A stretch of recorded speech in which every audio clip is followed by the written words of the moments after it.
Hello दोस्तों, आज की इस वीडियो में हम Nelson Mandela a long walk to freedom CBSE class 10th chapter 2 देखने जा रहे हैं। अगर आपको वीडियो पसंद आए तो लाइक कीजिए, चैनल को सब्सक्राइब कीजिए और सजेशंस कमेंट बॉक्स में दे सकते हैं। ये नेल्सन मंडेला की एक बायोग्राफी है जिसमें वो एक इनॉग्रेशन के बारे में बताते हैं। आओ देखते हैं ये कैसा इनॉग्रेशन था। ये 10th मई की बात है। आसमान डूबा और साफ था।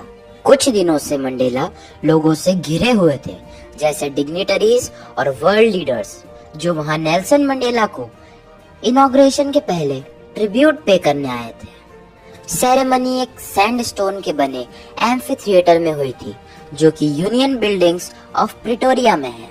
सालों से यह सीट व्हाइट सुप्रीमेसी के हाथों में थी, पर अभी एक रेनबो गैदरिंग की जगह थी जहां पर डिफरेंट कलर्स और डिफरेंट नेशंस के लोग साउथ अफ्रीका की पहली डेमोक्रेटिक नॉन रेशियल गवर्नमेंट के इंस्टॉलेशन के लिए आए थे।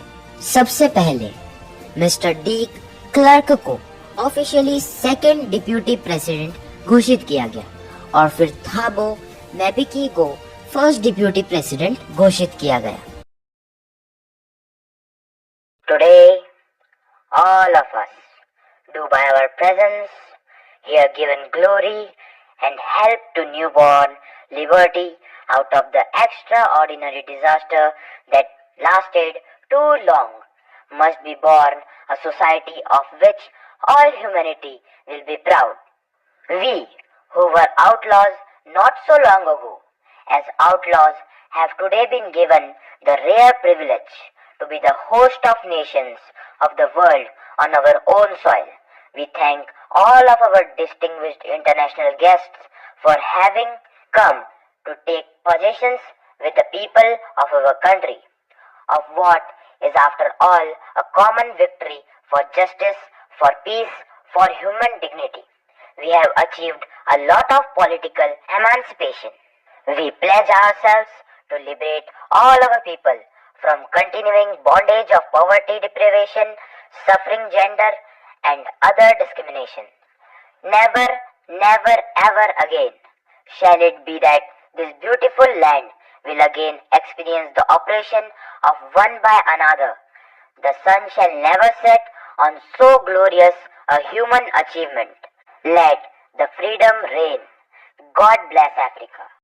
उसके कुछ ही देर बाद सबकी आंखें आसमान की तरफ उठ गई, क्योंकि साउथ अफ्रीका के जेट्स और हेलीकॉप्टर्स ने एक से एक करतब किए। कुछ देर पहले highest generals, African defence force और पुलिस मंडेला को सैल्यूट कर रही थी, पर कुछ साल पहले यही लोग मंडेला को सैल्यूट करने की बजाय उन्हें अरेस्ट करने की कोशिश करते थे। उस दिन वहां पर दो नेशनल एंथम गाई गई थी। अफ्रीकन्स और ब्लैक्स डाई स्टैम गा रहे थे, जबकि whites Nkosi Sikelel' i Afrika. I was overwhelmed with a sense of history in the first decade of 20th century a few years ago, after the bitter angle of born before my birth.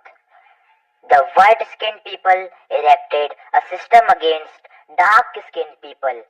Now, in the last decade of 20th century and my own 80 decades as a man, that system is whatever the day had come, though unimaginable sacrifice of thousands of people whose suffering and courage can't be repaid. वो बोलते हैं कि अगर इंसान hate करना सीख सकता है तो वो प्यार करना भी सीख सकता है, और प्यार ह्यूमंस में नेचुरली आता है, उसे सिखाना नहीं पड़ता।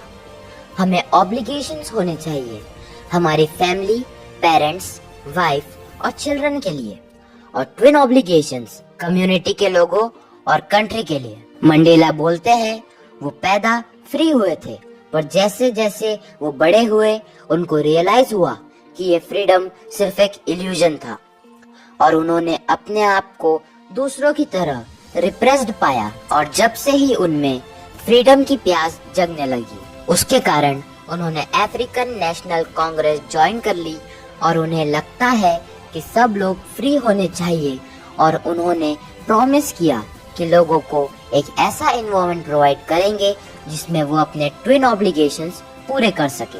वो सबको फ्रीडम प्राप्त कराने और बिना किसी से डरे डिग्निटी और सेल्फ रिस्पेक्ट से भरी जिंदगी देने की प्लेज खाते हैं।